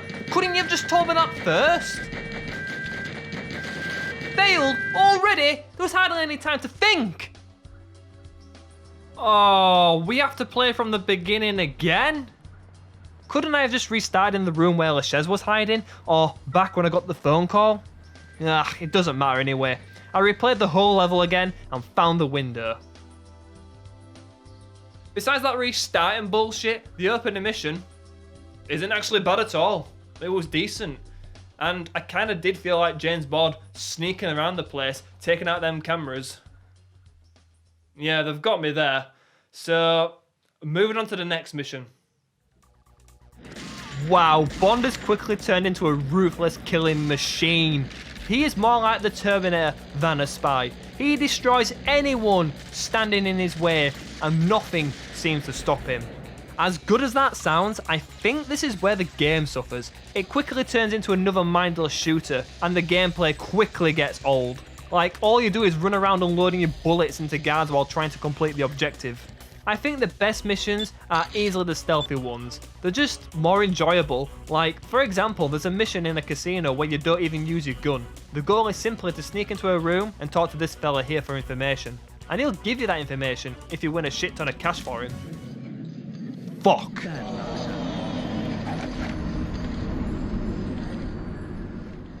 I guess you could say the cards were stacked against me. In the end, I find this game quite disappointing. The story's too short, there's no multiplayer, and the improved gameplay is a complete lie. I think they could have done so much more with this game. But nonetheless, I'd still say The World Is Not Enough is a decent first-person shooter for the time. And with that being said, I am now done with it. It's time to put this game back on the shelf. There you go, that's the 3 Bond games released on the PlayStation. Overall, I think each Bond game is worth your time. Only, and I mean only, if you're a Bond fan.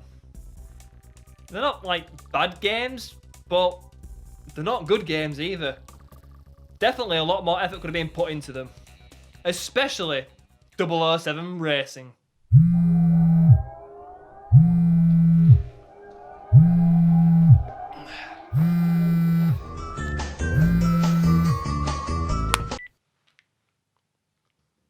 Hello? Yeah? I see. Yeah, I'm on it. Excuse me? Now I have a mission of my own to attend to.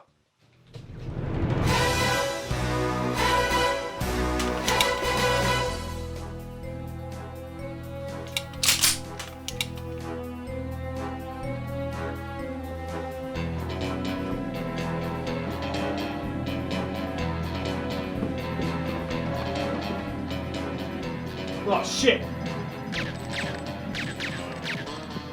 Bollocks! Ah! Halloween, a time of terror, a time for horror, but as we all know, a time for trick-or-treaters. And I have a treat for you all on this frightful night. A book, inked in blood and bound in human flesh. It's known as the Necronomicon Ex Mortis. And inside this book is a translation that can spawn a game straight from the depths of hell. The game is so evil, even Satan himself would shit his pants if he ever looked at it. So here's the translation, and now I will speak the words from the Necronomicon. Kanda, Ronokama, Asizomonza, Ronomon, Didioria, Kanda, Kanda, Kanda.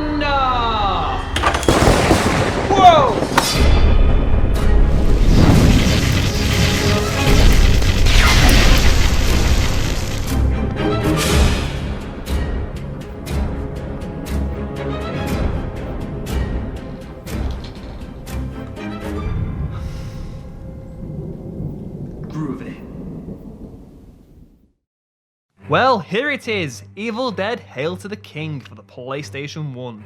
So this game is an alternate continuation of the story that takes place after Army of Darkness. In this timeline, Ash got his old job back at S-Mart and met a girl called Jenny, and everything was fine for a while, until Ash started having gruesome nightmares of the cabin. Jenny thought I was crazy, but she agreed to help. We decided to go back to the cabin. They decided to go back? She said it would be good to face my fears. Well, she is just an imbecile. Anyway, Ash and Jenny arrive there, they sit down for like 5 minutes, and would you look at that? It's already a disaster. Ash's possessed hand is still there, and it switches on the tape recorder, unleashing the evil again. Damn it won't shut off. Shortly after, Jenny is taken by the evil, and somehow Badass is resurrected through the mirror. Not again. It's nice they tried recreating some scenes from the movie, but I still feel the story is kind of weak. But hey, we get this cool workshed scene, right? Groovy. So now the game actually begins, and the first thing you might be thinking is that this game is another Resident Evil clone. And yeah, you would be right. From the pre-rendered backgrounds, the tank controls, and even the inventory screen is pretty much identical. But in all honesty, I think this works for the first 3D Evil Dead game. So yeah, we play as Ash, of course. The moment you start playing, be prepared for a battle. A Deadite will spawn from hell to catch you off guard, and you don't have time to think, so swing first, think never. Oh, you cheeky, floating jackass! Right, here we go, here we go, here we fucking go, have some of this. Shit. Just as I landed a few hits, the pussy hides back in the ground. Right, it's back. It's time to finish this off with the old chainsaw. Bastard, you have to turn the fucker on. Okay, I'm ready now, you cheap motherfucker. Let's do it. Round 2. Ha ha, got you. Good night. Voila, a big fat juicy health pack. You're going to need to stock up on these beauties. You'll be needing them very often because these deadites literally spawn every few seconds. And I'm not joking when I say this. It doesn't matter where you are or where you go. They will be there to drive you crazy. Like, look at this. Once you've twatted one to death, instantly another one will come and have a go. And it goes on and on and on and on. And it's nonsense. It's like a vicious never-ending cycle of bullshit. Soon enough, you'll just realise running away is the best option. It saves health packs and fuel. Yeah, fuel, another thing you'll have to keep in mind. So, as you've already seen, you can turn on the chainsaw for high damage, but man, is it a thirsty bastard. On a full tank, it literally runs for like 20 seconds. It's a joke. What good is that if it runs out all the time? Well, I guess it's a good thing for these fuel cans lying around. Ah, fuck! Just leave me the fuck alone, will you? Ah, I can't take this anymore. Just leave Jenny behind. She's just as good as dead anyway. Ooh, would you look at this? A page from the Necronomicon. Finding these pages just happens to be the main objective. By reading Nobi's notes in the inventory screen, it tells us that we must find all the pages. The first thing is to go to the shack west of the cabin. When you get there, the door will be locked. You'll need to find a cord to start the generator around the corner. And that leads us to the next area of the game. The maze. By God, this must be one of the worst mazes in a video game, possibly of all time.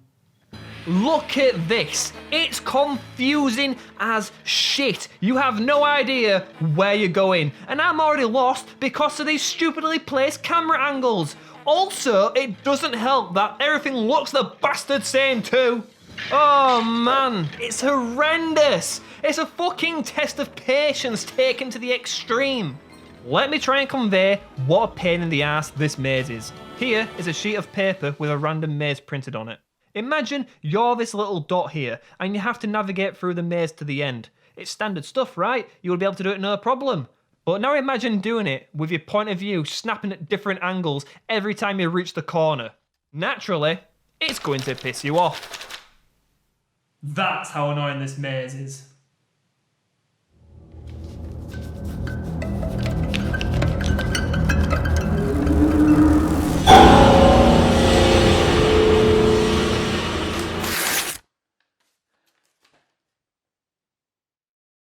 So, continuing on with the story, You make your way through to the attic and Ash will talk to this old hag, and she gives you the mundane task of finding an amulet in trade for a page. At this point in the game, you can use the converter, yes. This pointless item here is now useful. In fact, it's very useful, because now every red mushroom you find can be converted into a small can of fuel, and it changes the game completely. Mushrooms spawn everywhere when you need them, so you'll never really run out of fuel again, and it makes the game a lot easier. So back to the amulet. When you find it and give it to the old hag, it's revealed she's a right big fuck off spider deadite. And that means only one thing. You have to cut the bitch up to get that page. And, weed killer. Weed killer? Oh, that means we have to go through the maze again? Fuck off, fuck off, fuck off, fuck off, fuck off, fuck off, fuck off. Eventually, when you make it to the end of the maze for a stressful second time, you'll need to use the weed killer here to get to the next area where you face yet another boss. Tree bitch! And it has a tongue coming out of its oak ass. Right. What is it with Evil Dead and rape trees? I don't know, I don't really care anyway. When the fight is over, it drops another page, that's all you need to know. Next, the cutscene plays out where Ash talks to a priest at the church gates. He claims he can send the evil back if he can find 5 pages of the Necronomicon. Also, he says that Jenny came by and he picked up some car keys. Man, this guy is such a fraud. Already, I can see where this is going. So now with the keys, you can head back to the car to get the next page. Just a quick note here, a page was in the cabin, which I missed because why would you want to stick around with these annoying creeps? The last page is found in the scout camp east of the cabin. Also, by now you'll be able to convert white mushrooms into health. So from here on, health and fuel is not a problem. But now, the game no longer feels like a survival horror. It's too easy. The only problem you really face is getting blocked by enemies. Yeah, what a pain in the ass this is. Hold still, will ya? Kumbaya, baby. So, giving the pages to the stubborn priest grants you access into the churchyard. Now you need to figure out this stupid puzzle to unlock the church door. And man, this puzzle doesn't even make sense. How does placing a tombstone on a grave unlock the front door? It's nonsense. Next, you make your way down into the cellar, which looks familiar to the fruit cellar back at the cabin. Oh wait, yep, it is the fruit cellar because there's the old projector from the first movie. And look who's hiding down here. Annie from Evil Dead 2. Annie? Someone's in my fruit cellar. Someone with a fresh soul. And as you might have thought, you have to send the bitch back to hell. To be honest, this fight ain't that hard, it ain't too bad, but it is a lot of arsing about with the camera angles. You always line up the shot, you tend to miss because the camera is obscured a little bit, it's not really facing the direction you want it to, and then when you run around, you always get hit. Overall, this fight is a disappointment, but it is a lot better than the tree battle.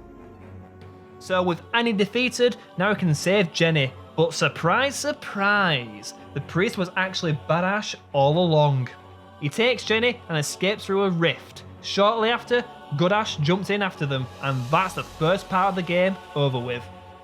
To continue on with the story, now we have to insert disc 2. So just give me a moment.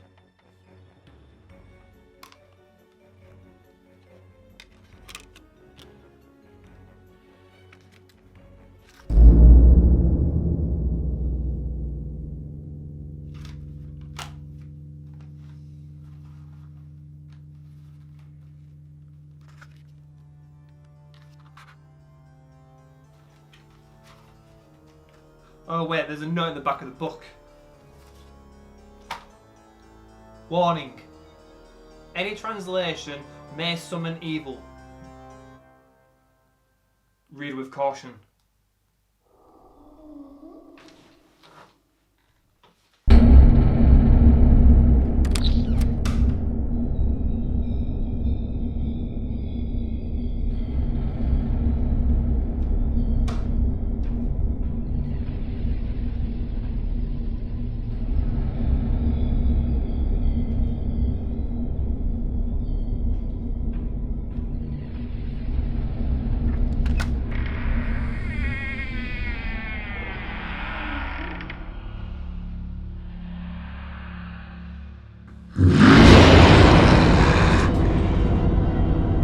That's what you're looking for.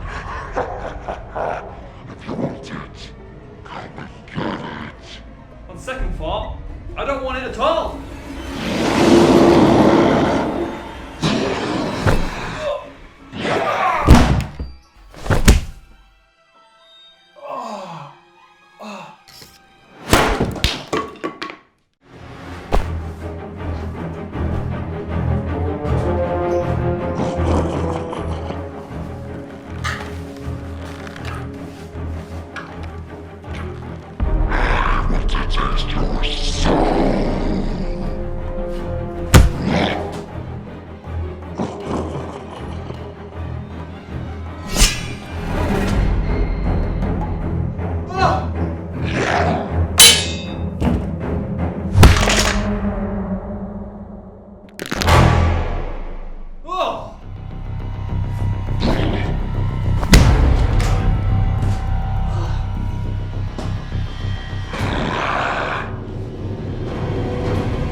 Yeah, sure you will.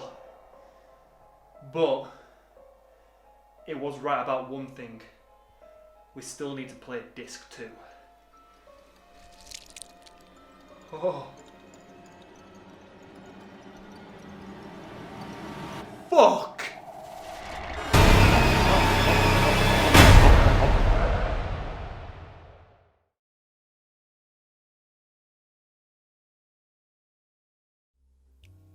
Welcome back. The wait is finally over. I now have another copy of Disc 2. After all these weeks, it's finally arrived in the post. And I tell you what, I'm not reading that book again because it was a big mistake. It's too dangerous. Defending yourself from a deadite is just not worth it. Just buy the game online or from your local video game shop. That's the way to go. Well, I don't know what we're waiting for here because here's the game. I can see the console down there. Let's get stuck in.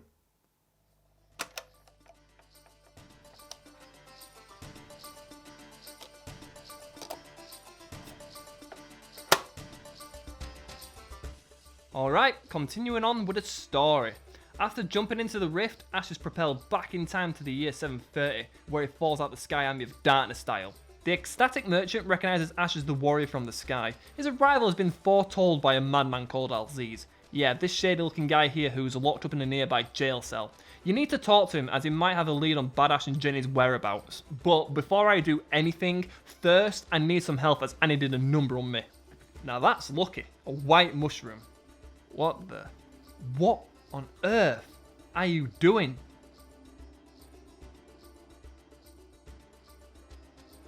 Bruce! Bruce! Bruce! Pick up the damn mushroom! Thank you. Right, now to the jail cell. To get there, you have to cross a bridge, but first you need to build a pulley system. The pieces drop after you kill a few of these skeletons. Let's have it then, you skeleton pieces of shit. Oh crap, I'm gonna die. Huh, white mushroom. Yes, please. Oh, that's great. That's just great. Now, I'm fucking dead. Oh man, it's a good thing you only restart around the corner. If you didn't save the game here, you would have to put disc 1 back in. What a pain in the ass that would be. Alright, here's some parts. Oh, you've got to be kidding me. They're falling through time too? God damn it. Seriously, these guys are the worst. I can't express enough how irritating they are. And they still spawn frequently too. What a pain in the ass. Alright, finally I have made the pulley system. Now we can cross the bridge and have a chat with Alziz. And good news! It's revealed that Badash and Jenny is close by. Also we'll learn that Alziz can translate the pages from the Necronomicon, and that means he's our ticket to defeating the evil, so we need to break him out of his jail cell. In order to do that, you need to build a makeshift bomb. You head back into town and talk to the merchants. They give you parts to... Wait a tick. God damn it! The game is plagued with these assholes! I am so fed up with this shit. They're falling through bloody time. Oh my god, why have you got to do that? All you can do is run, and hope they don't spawn for a while. But we all know, that's not going to happen. The world of the Evil Dead is a cruel one. Also, while having an irritating stroll around the town, you can find an upgrade box. It lets you upgrade one of your guns. One question, why now? Why decide to give the option to the player to upgrade halfway through the game? Not that it makes a difference. I don't see the increased firepower, so basically, it just changes the name of the gun and its ammo type. It's a load of bollocks. They didn't even try. Once you've made the bomb and freed Alziz, you can enter the temple. Now the geezer explains in order to defeat the evil, Ash must first retrieve his notes. What? Couldn't he have mentioned that earlier? Man, it's tense in here. What is that dreadful sound? Oh shit, it's these things. What are these things? They look like fucked up chickens or something. Well, you don't have to worry about these pesky things. Most of the time, you can run past them without taking any damage. They can still be pretty annoying if they get in your way though. But then again, what's new? So from here on, the game is quite linear when compared to Disc 1. It's pretty simple. You get a few keys to open up a couple doors, which leads to rooms with strange orbs in them. You grab them and place them on these pillars, which opens up a secret entrance. And I'll tell you what's waiting beyond the entrance. It's the shittest demon you will ever see. This guy here cannot fight for shit. Literally, he misses every single punch and kick. Even when he does a special attack, it doesn't touch me. It's like the demon attended a karate class, but only stayed for like 5 minutes. So yeah, you just stand there, hack or slash or whatever, and before you know it, you've beaten him. Then he flies away. Right. After that strange sighting, you'll learn there's a secret path underneath the fountain. It leads to a lair where Badash is holding up. But oh dear, you can't reach it because the whole place is flooded. To continue, you have to drain the water at the pumps. And I love this little gag coming up here.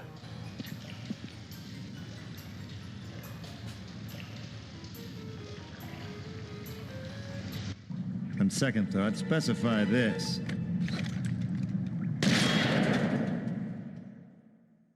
It's so Bruce Campbell. I love it. So typically the pump is missing a lever. At this point the castle bridge is lowered, hinting where to go next. Now this is more appropriate. Fighting skeletons in the castle. It reminds me of the third act of Army of Darkness. You know when Ash leads the medieval soldiers into battle against the skeletons? Yeah, it's kind of like that, but you're a one-man army, and it works rather well here. Another thing that works well is the atmosphere. The scenery gives off such a dark, gloomy tone, it's brilliant. You fight the undead patrolling the hallways, which is really cool, and then later on this night, it's easily the best part of the game so far. Oh, and by the way, after killing the knight, you nick his circular saw. It looks great and deals more damage, but annoyingly, you can't change it back to normal. Oh well. Now you backtrack to the pumps and drain the water. After you've done that, you catch up with Alziz. Together they overhear Badash's plans to sacrifice Jenny. Then suddenly, out of nowhere, this piece of shit attacks you. I have no other names for this thing. It's literally a slithering piece of shit. And it serves no purpose to the story. It's fucking nonsense. Waste of time. After you've dealt with that, you finally enter the lair. And yet again, Dirty Beard here wants you to get something else for him. Something about a dark sign. What is a dark sign? It doesn't even explain. Man, this guy is useless. Right, okay, into the rift. Everything here seems to be fine, but I don't know what I'm looking for. It wasn't made clear. Is that Ash's hand? Oh, wait. Just hang on a bloody minute. Wasn't the hand back at the cabin? How did it get here? Oh my god, this doesn't even make any sense. Another motherfucking rift.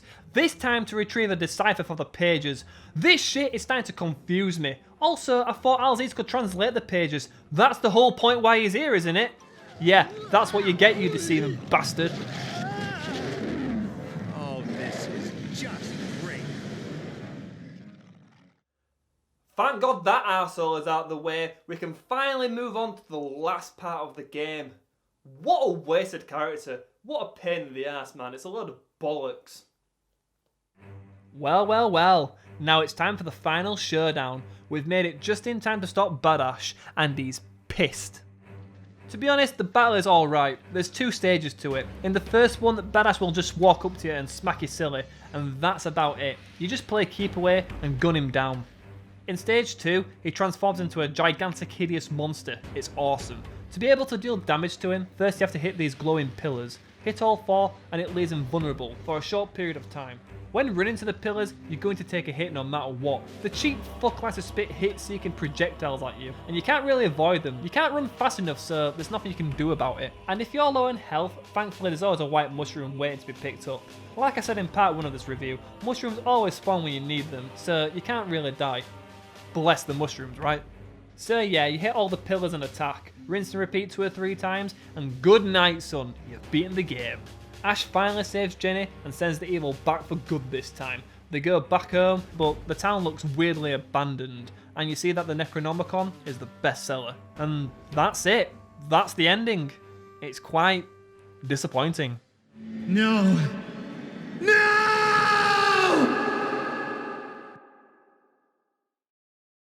Let's summon this up. Evil Dead Hail to the King is just a pain in the ass to play, mainly because of those deadites that don't stop chasing you around. In fact, they're not even like deadites. They're more like ghosts that have only one purpose in the afterlife, and that's to drive you fucking mad. The game actually could have been a fun experience, but instead it's tedious and full of wasted potential. It just leaves you frustrated. And if you're an Evil Dead fan like me, you might find this game a chore at times. But, admittedly, towards the end, I did start to enjoy myself. But it wasn't long before the game was beaten. Now that is a damn shame. Well, before I go, there's just one more thing I've got to do. I've got to get rid of this book. It's too dangerous and I don't want anybody to be harmed by it. Its passages are too dangerous for the land of the living, and it must be buried so nobody can find this book. Nobody will read this book ever again.